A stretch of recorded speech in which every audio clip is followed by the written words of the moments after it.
Hello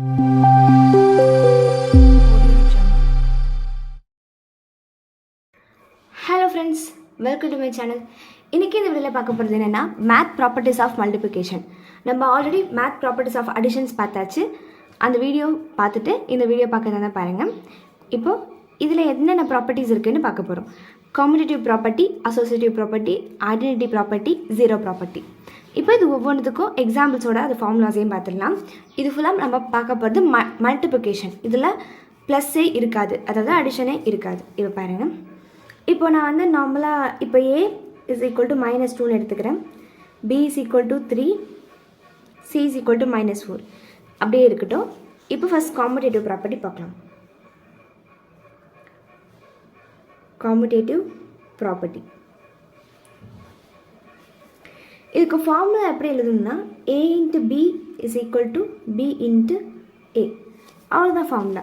இது ரெண்டுமே ஈக்குவலாக இருக்கா அப்படின்னு செக் பண்ண போகிறோம். இப்போ ஏக்கு பதிலாக -2 இன்ட்டு பிக்கு பதிலாக 3, பிக்கு பதிலாக 3, ஏக்கு பதிலாக -2.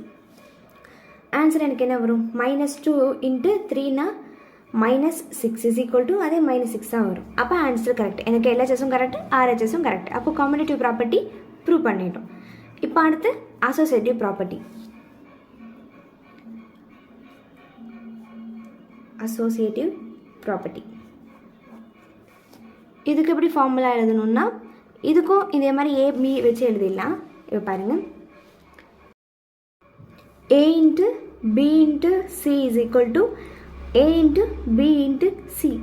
இதில் என்ன டிஃப்ரென்ஸ்னால் ப்ராக்கெட் தான் டிஃப்ரென்ஸ். இந்த மாதிரி ப்ராக்கெட் தான் சேஞ்ச் ஆகும் அசோசியேட்டிவ் ப்ராப்பர்ட்டியில். இப்போது ஏக்கு பதிலாக -2, பிக்கு பதிலாக 3, சிக்கு பதிலாக -4. அதே தான் ஏக்கு பதிலாக -2, பிக்கு பதிலாக 3, சிக்கு பதிலாக -4. மல்டிபிள் பண்ணோம்னா -6 into -4 is equal to -2 into -12. Answer 24. ப்ளஸில் தான் வரும் 24. ஏன்னா மைனஸ் இன்ட்டு மைனஸ் இல்லைங்களா, ஸோ ப்ளஸில் தான் ஆன்சர் வரும். அசோசியேட்டிவ் ப்ராப்பர்ட்டி ப்ரூவ் பண்ணியாச்சு. இப்போ அடுத்து ஐடென்டிட்டி பார்க்க போகிறோம். ஐடென்டிட்டினா என்ன? அதோட ஐடென்டிட்டி அப்படியே இருக்கணும். ஏன்னா என்னோட ஐடென்டிட்டி என்னவோ அதெல்லாம் சொல்லலாம். இப்போ ஏக்கு ஐடென்டிட்டி ஏ தான். அப்போது இதுக்கு எப்படி ஃபார்முலானா இது multiple. So a into 1 is equal to a. ஏன்னா இது மல்டிபிள், ஏதோ ஒரு இது மல்டிபிள் பண்ணும் போது எனக்கு ஆன்சரும் அதே a வரணும்னா இதை 0வோட மல்டிபிள் பண்ண முடியாது. ஏவோட மல்டிபிள் 1 மல்டிபிள் பண்ணால் மட்டும்தான் எனக்கு அதே ஆன்சர் வரும், a வரும். இப்போ ஃபார் எக்ஸாம்பிள் -2வே எடுத்துக்குவோம். இன்ட்டு 1 இஸ் ஈக்குவல் டு -2 வரணும்னா எனக்கு 1 கூட தான் மல்டிபிள் பண்ணணும். இதுதான் ஐடென்டிட்டி. இப்போ அடுத்து லாஸ்ட் ஜீரோ ப்ராப்பர்ட்டி. அது என்ன ஜீரோ ப்ராப்பர்ட்டி? ரொம்பவே ஈஸி. ஜீரோ ப்ராப்பர்ட்டினா ஒரு விஷயத்தை 0வோட மல்டிபிள் பண்ணால் எனக்கு ஆன்சர் 0வாக கிடைக்கணும். அதாவது நம்ம அடிஷனில் பார்த்தீங்கன்னா இன்வர்ஸ்னு வரும், இதில் வந்து 0ன்னு இருக்குது.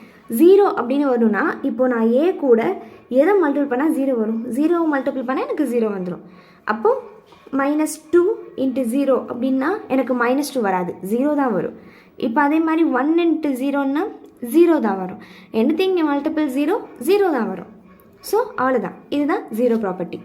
இப்போது நம்ம 4 ப்ராப்பர்ட்டி பார்த்துருக்கோம். Competitive property, associative property, identity, zero.